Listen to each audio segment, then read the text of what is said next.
my name is Nicholas Montez, and you're watching my YouTube channel, Nicholas Montez. Welcome back to my YouTube channel, everybody. I'm so excited to have y'all back together again. And in today's video, we're going to be reviewing the finale episode, the 6th episode of Ms. Marvel.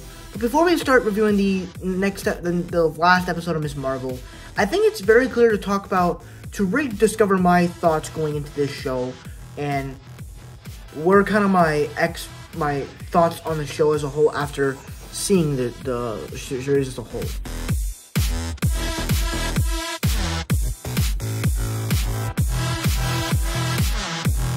So for me, my thoughts going into this show, before we got all 6 episodes, were really just, I was actually kind of excited because, you know, we're getting something kind of different in the MCU, you know, experiencing another character that is going through the high school, another superhero that's going through the high school stage, kind of like Spider-Man, as we've gotten the whole trilogy of films with that,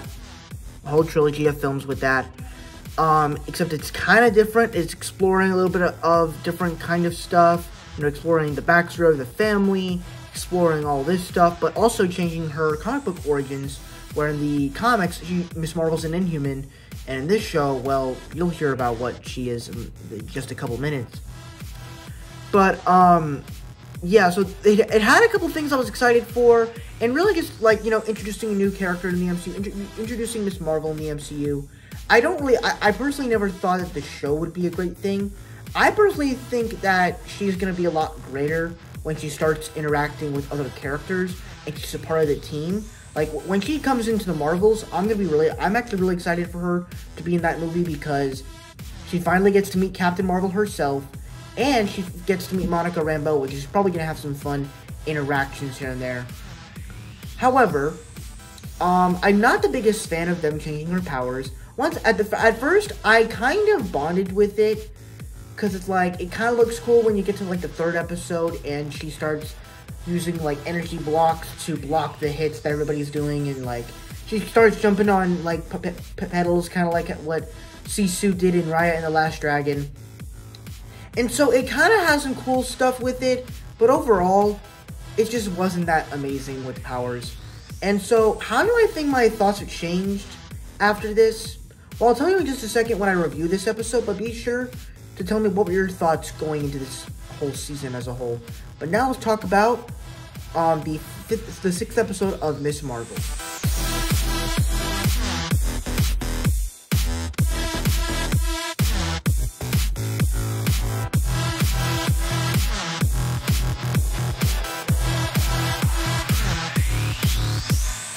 So for me, my thoughts on the finale of Ms. Marvel, I thought that this was a somewhat better finale than what we got with Moon Knight's finale, because honestly, after thinking about the Moon Knight finale, I liked it.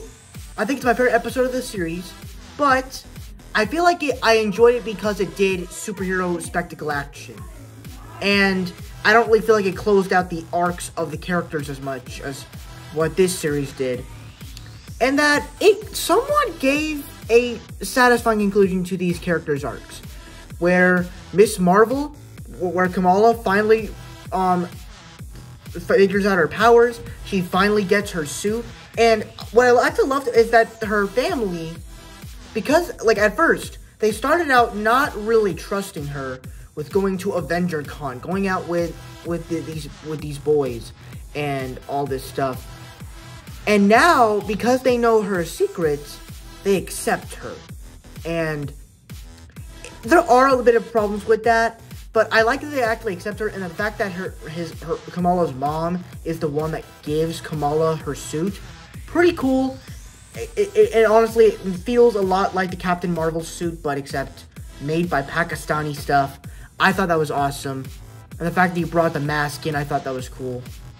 And just seeing Ms. Marvel, like, personally gain weight of her powers, like, you know, that you have the big arms, like, finally make up for what her powers truly are. I just thought that was awesome. But at the same time, it still has its own twist in it. And then, of course, you know, I like that of all the episodes, I heard a lot of reviews saying that this is, like, the episode where it feels like low stakes, because most of these, you know, like Hawkeye, feels a little bit, you know, less low stakes.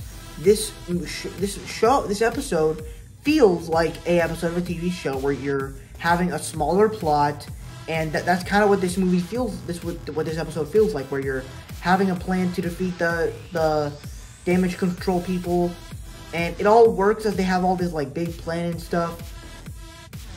And so yeah, all that worked. And then also let's talk about the stuff with the end credit scenes, where basically we realize now that Kamala is not just a Jinn, but she's also a mutant, and you get the little X-Men 90s music in the background, which it's kind of cool that we're finally getting the reveal of the mutants. Which, I mean, of course, I've seen all the X-Men movies in the MC from the Fox universe, but at the same time, I'm still excited to see the X-Men in Phase 4 whenever they're coming, so that's cool. And then, of course, I'm excited to see Miss Marvel and the Marvels. So yeah, that's pretty much all the good stuff on this one. Now let's talk about the bad.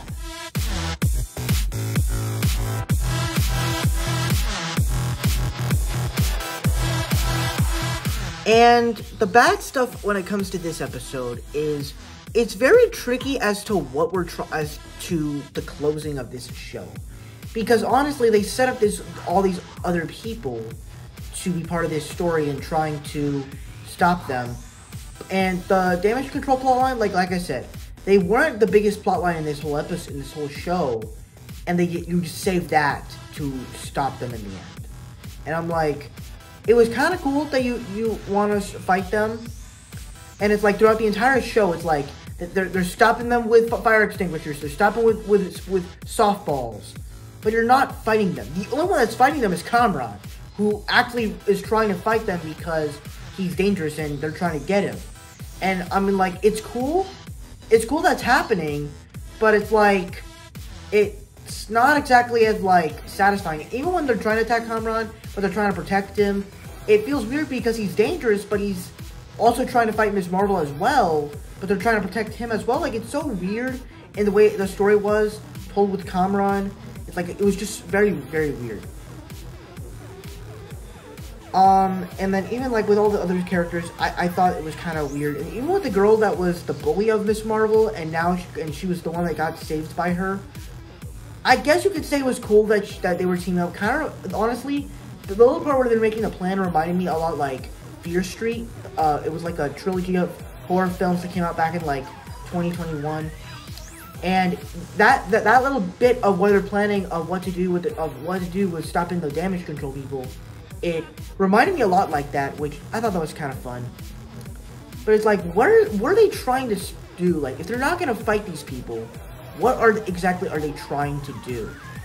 And I just don't think that was very interesting to me. So, now I will say this.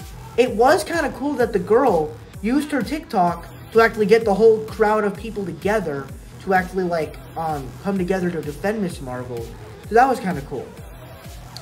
And then also, I feel like the way that they bring in the way that they actually bring in the Miss Marvel name, as they have Kamala means Marvel in Urdu. That's just kind of one of the weirdest things ever, where they could have just come up with something. Because I always thought that she got her name Miss Marvel because she was a huge fan of Captain Marvel. So because her powers are a lot more cosmic, it would make a lot more sense. Because, I mean, if this was the comic book origin story, and she was an Inhuman, and she was a fan of Captain Marvel, it would have made a lot more sense. But the fact that you're getting her name because her name in Urdu means Marvel doesn't really make that sense. But at the same time, it kind of does, but I don't know. But, yeah, that's pretty much all bad stuff on this episode. I enjoyed it. I thought it was a good conclusion to this series. I guess the other things is talking about the end credit scenes. The first one with the revealing that she's a mutant, and the tease of the X-Men in the MCU, that they've been around for a long time, and you got the X-Men theme going on and stuff. All that's got me very excited. I'm excited to see the X-Men in the MCU. The only thing with that is that, because I've seen all the X-Men movies from the first X-Men all the way to the New Mutants. I've seen all of them. And I like the franchise. I don't hate it or anything. My only thing is, is why exactly are we feeling so excited for it when we literally about 2 months ago we saw Professor X in Doctor Strange in the Multiverse of Madness. We literally thought we saw Evan Peters' Quicksilver in WandaVision. Like, you're being excited just because they're saying that Miss Marvel's a mutant. And that also leads to my other thing, like, you couldn't make her an Inhuman, but you decided to make her a mutant. That just ruins the whole storyline of the comics, as she's connected with Black Bolt in the Inhumans. Now with Professor X, Wolverine, all these other characters, and it's just so out of place in it. And I just don't like the way they're doing that. So I'm a little bit disappointed with the way they're doing, connecting her with the X-Men and not. And who knows if she's actually with X-Men? Because, you know, not all the mutants in the X-Men in the Marvel Universe are X-Men. I mean, it's probably true, but you know, that's just my thing. And then also, the other end credit scene is where I guess one of her other powers is transforming into other people, kind of like how Mystique does. And you see Brie Larson, Carol Danvers, Captain Marvel walk through a closet in like an adult suit, and then she says, "Miss Marvel will turn into Marvels." I don't understand what that whole thing was. Like, did she transform into Captain Marvel, or is that Captain Marvel herself? Like, what exactly does that mean?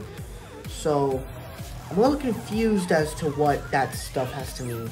But overall, you know, I thought it was a good conclusion to the series as a whole. So that's my review for episode 6 of Miss Marvel.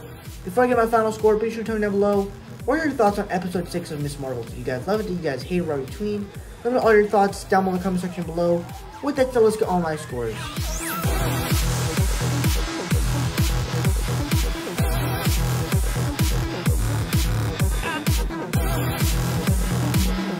Alright, so that's it for my scores, but we're not done here yet. We have a couple more things to do before we end this video. And that's talk about my overall thoughts on this series as a whole, my theories for the show, and to talk about the next upcoming MCU Disney Plus shows.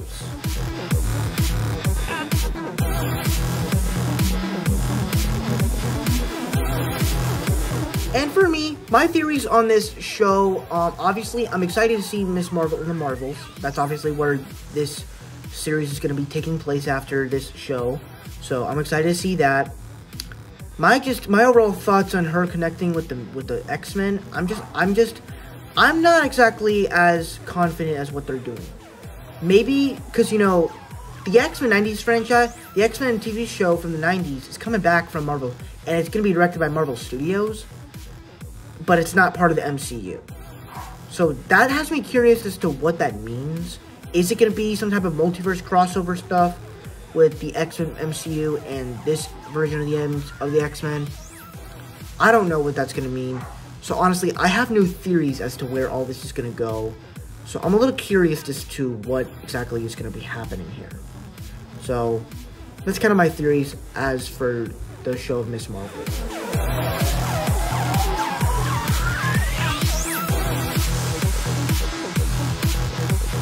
So, to give you my overall thoughts on the show of Miss Marvel, I think it is a good MCU series that explores some cool stuff with a new type of character, introduces a fun character that I'm pretty sure we're going to have.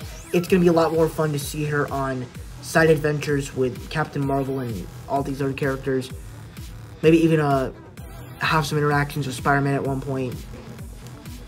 But the show overall feels a lot like Moon Knight and all these other shows where they are kind of rushing, having so many plot lines and then having a rushed finale. And that's basically what it is. It's all because of COVID, because they want to put it out, because they want to put out MCU content. I understand that, but you gotta make a show consistent. So for me, I'm gonna give this show a B-, and on the entertainment score, I enjoyed some episodes. I'm going to give it at least like a 6 out of 10. That's really much my thoughts on this show as a whole. Now let's talk about my thoughts on Phase 4 as a whole, and to give you my thoughts for the next Disney Plus shows.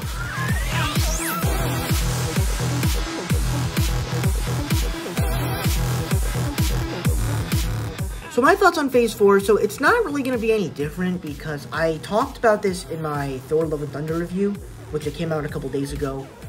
And my thoughts are pretty much the same as I think last year. Phase 4 did really well. As you know, it introduced a bunch of projects like WandaVision, Hawkeye, and Spider-Man No Way Home that just blew me away. They were really fun, really great, and those were like the only projects that really did it for me. I guess the closest one I can guess you can say, it's probably Doctor Strange in the Multiverse of Madness. Falcon and Winter Soldier was great too. Even What If I thought was really good. Black Widow was good. Shang-Chi, Eternals, Loki, Moon Knight, Miss Marvel, I'm not the biggest fan of. And even with like Phase 3 and Phase 4, what made their shows great is that you know, it was before those phases were done before COVID ever happened. And with this, like Phase 4, like with the 2021 projects, you know they had problems.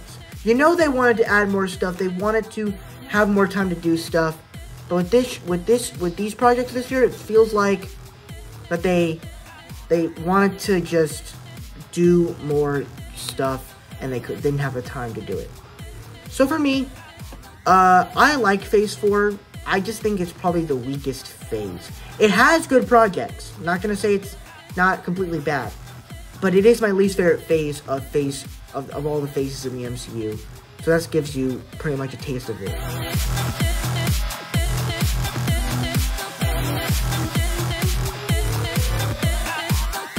So now that Miss Marvel's done, we got Thor: Love and Thunder out, Doctor Strange 2 in the Multiverse of Madness, and Moon Knight out. We now have 4 MCU projects, and of course Miss Marvel. We now have 4 MCU projects out in the MCU of 2022. But now let's talk about the next Disney Plus TV shows, which are I Am Groot and She-Hulk. And I want to talk about these two. And I usually talk about one show a week. I usually talk about one show. But with this, it's a little bit different because I Am Groot and She-Hulk come out like this around the same time. Because I Am Groot comes out August 10th, and She-Hulk comes out a week after, on August 17th. Which is the second day the day after I start high school. So it's a little weird that, you know, it's coming out like 2 weeks apart from each other. So let's talk about I Am Groot first, since that's the first series to premiere. And I think, because, you know, one of my favorite parts about Guardians of the Galaxy Volume 2 was Baby Groot himself. I love that character very much. He's adorable. I'm not the biggest fan of what they're doing with him now and making him a teenage Groot, whatever that thing was. Well, it's cool that he basically was the creation of Stormbreaker in Infinity War. But, I think the overall plot line of making a series of shorts of Baby Groot's adventures doing Baby Groot things just feels like kind of like an off thing to do. And so I thought that was kind of weird, but I probably will enjoy it. It's probably not going to be the best MCU Disney Plus series, but it's going to be fun enough. Then we get into She-Hulk Attorney at Law. And obviously, from the trailers that we've seen, it doesn't look that great, as She-Hulk doesn't exactly look like herself, really. She looks more like the CGI of her just looks bad. I saw the look of her, and it looks kind of better. And, you know, it is going to be fun to see Hulk again. It is going to be cool to see the Wrecking Crew on screen. And, of course, Tim Roth as the Abomination after his little appearance in Shang-Chi. So that's going to be cool. However, what has me very excited for this show is that this is going to be because this is actually going to be the next Disney Plus TV show that's going to have 9 episodes. And because, you know, and when you have 9 episodes, it tends to work with because WandaVision, What If, they actually worked because they had more than 6 episodes. Now, I'm not saying that that all the shows that have 6 episodes didn't work. I mean, you look at Hawkeye and Falcon and Winter Soldier. They had 6 episodes and they worked. And Hawkeye's my favorite Disney Plus TV show ever. So I'm excited to see what they're going to do with this, because if they're doing 9 episodes, that means the show's going to be at least something good. So I'm thinking that this show will be really good to introduce a new character in the MCU. And also have some fun comic book galore with these characters. I'm hoping we get that Red Hulk plotline. I'm pretty sure we're not, because William Hurt died before She-Hulk could ever come out. But hey, who knows if they stopped filming, so I don't know. But overall, that's pretty much everything I have to say for this video. Thank you guys so much for watching. I hope you enjoyed. Don't forget to like, comment, and subscribe. All my social media stuff is in the About section over there. And I'll see you guys in the next video. Bye-bye.